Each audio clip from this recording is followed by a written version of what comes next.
Shalom, selamat pagi Bapak Ibu Saudara yang dikasihi Tuhan Yesus Kristus. Selamat hari Minggu, selamat kita berjumpa kembali dalam renungan pada pagi hari ini. Kita bersyukur kepada Tuhan yang baik, yang selalu mengasihi dan menuntun kita hari lepas hari dan menyatakan kebaikannya kepada kita. Sebelum kita mendengarkan renungan firman Tuhan, mari kita berdoa. Bapa, dalam nama Tuhan Yesus Kristus, Tuhan dan Allah kami yang hidup dan berkuasa, Tuhan yang berdaulat dan selalu mengasihi kami. Terima kasih untuk pagi ini, kembali kami ada karena anugerah-Mu, dan karena Tuhan punya rencana yang baik buat kami. Pada saat ini kami mau mendengarkan sabda firman-Mu. Urapilah kami Tuhan supaya kami mengerti dan sungguh mentaati setiap kehendak-Mu. Dalam nama Tuhan Yesus kami berdoa. Haleluya. Amin.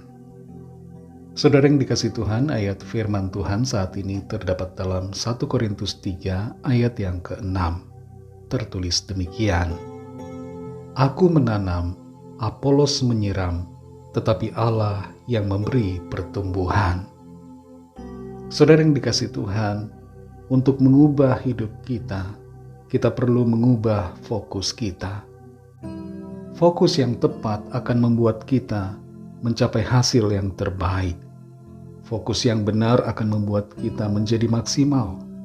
Sebaliknya, fokus yang salah membuat kita kurang dalam pencapaian dan malah berpotensi untuk gagal.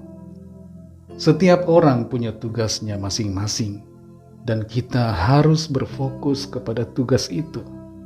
Jangan berusaha untuk mengerjakan tugas orang lain yang bukan menjadi kapasitas atau tanggung jawab kita. Seringkali kita tergoda untuk menunjukkan diri kita bisa semuanya, dan itu membuat kita ingin melakukan semua hal, ingin menjadi yang terhebat di antara semuanya, menjadi yang dipuji dan dibanggakan karena serba bisa. Tapi kita perlu belajar untuk mengerti batasan tugas dan berfokus ke sana, agar tidak melenceng dan tidak menjauh dari tujuan. Dalam 1 Korintus pasal 3 ayat yang ke-6 ini tertulis, Aku menanam, Apolos menyiram, tetapi Allah yang memberi pertumbuhan. Paulus menyatakan di sini tentang peranan dan fokusnya pada apa yang perlu dia lakukan. Paulus mengibaratkan dirinya seperti seorang yang menanam tumbuhan. Apolos diibaratkan sebagai orang yang menyirami, dan bagian peran terbesar adalah Tuhan yang memberikan pertumbuhan dan kehidupan kepada tanaman itu. Apolos adalah seorang penginjil yang berapi-api dan dipenuhi dengan karunia oleh Roh Kudus, serta karisma sebagai seorang pembicara ulung.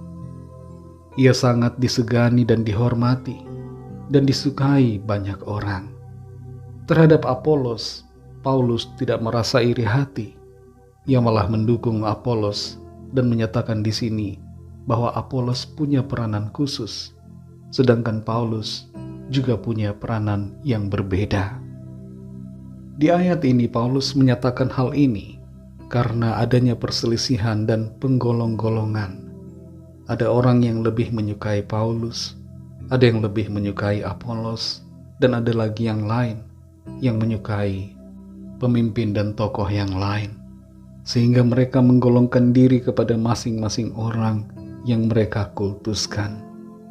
Menyikapi itu semua, Paulus memberikan nasihat tentang perlunya melihat segala sesuatu dalam kerangka yang benar, yaitu bahwa setiap orang, setiap pelayan Tuhan hanya mengerjakan bagiannya masing-masing, sedangkan di balik semuanya itu ada Tuhan yang berperan lebih besar. Paulus tidak menyuruh orang-orang untuk lebih menyukai dirinya, tapi Paulus mengakomodir kenyataan bahwa Apolos dipakai Tuhan sesuai kapasitasnya, sedangkan Paulus pun dipakai Tuhan dengan kapasitas yang berbeda, dan mereka masing-masing harus berfokus pada kapasitas yang Tuhan percayakan. Tapi dalam semuanya itu, tujuannya sama-sama untuk membangun jemaat dan untuk kemuliaan nama Tuhan. Saudara yang dikasihi Tuhan, rendahkan diri kita, dan jangan merasa bisa semuanya. Fokuslah pada apa yang menjadi kelebihan, keahlian, karunia atau talenta kita. Jangan berfokus pada karunia atau keahlian orang lain. Istilahnya, jangan memakai sepatu orang lain yang tidak cocok dengan kaki kita. Mari fokuskan diri kita pada tugas, panggilan dan visi masing-masing, dan jadilah maksimal dalam panggilan itu. Selebihnya serahkan semua kepada Tuhan, sebab Tuhanlah yang menjadi kunci dari semua keberhasilan. Roh Kudus akan menolong dan memampukan kita. Mari kita berdoa. Bapa, dalam nama Tuhan Yesus Kristus, terima kasih kami mengucap syukur untuk firman-Mu yang sudah kami dengar saat ini, yang mengajarkan kepada kami, supaya kami berfokus pada tugas, tanggung jawab, panggilan, talenta kami masing-masing yang Tuhan sudah berikan kepada kami. Tolong kami Tuhan supaya kami tidak senantiasa berusaha untuk mengerjakan semua, tapi kami mengerti apa yang menjadi tugas kami dan berfokus pada apa yang menjadi panggilan Tuhan dalam diri kami. Terima kasih untuk firman-Mu. Berikan kami pengertian Roh Kudus untuk semakin memahami kehendak-Mu, semakin mengerti firman-Mu, dan hidup dalam kebenaran-Mu. Berkati kami Tuhan di sepanjang hari ini, dalam segala tugas aktivitas kami, agar semua yang kami kerjakan menjadi berhasil dan kami senantiasa berkemenangan dalam segala perkara. Kami menyerahkan setiap pergumulan, setiap permohonan doa yang disampaikan. Biarlah tangan Tuhan melawat setiap kami, menjamah dan menyatakan kuasa kesembuhan, pemulihan, kelepasan, pertolongan yang ajaib atas setiap kami. Terima kasih Bapa, hanya dalam nama-Mu yang kudus, nama Tuhan Yesus Kristus, kami sudah berdoa dan mengucap syukur. Haleluya. Mari sama-sama kita berdoa, doa Bapa kami.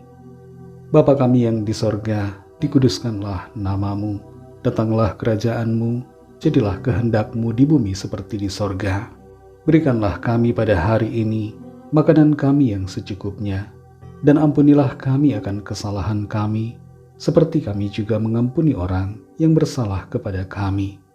Dan janganlah membawa kami ke dalam pencobaan, tetapi lepaskanlah kami daripada yang jahat, karena Engkaulah yang mempunyai kerajaan, dan kuasa dan kemuliaan, sampai selama-lamanya. Amin. Terimalah berkat Tuhan. Tuhan memberkati engkau dan melindungi engkau. Tuhan menyinari engkau dengan wajah-Nya dan memberikan kasih karunia. Tuhan menghadapkan wajah-Nya kepadamu dan memberikan damai sejahtera. Berkat anugerah dari Bapa Surgawi, kasih karunia dari Tuhan Yesus Kristus, dalam persekutuan dan penghiburan Roh Kudus, menyertai kita semua, sekarang ini dan sampai Maranatha Tuhan Yesus datang kembali, dan bahkan sampai selama-lamanya. Dalam berkat nama Tuhan Yesus Kristus, haleluya, amin.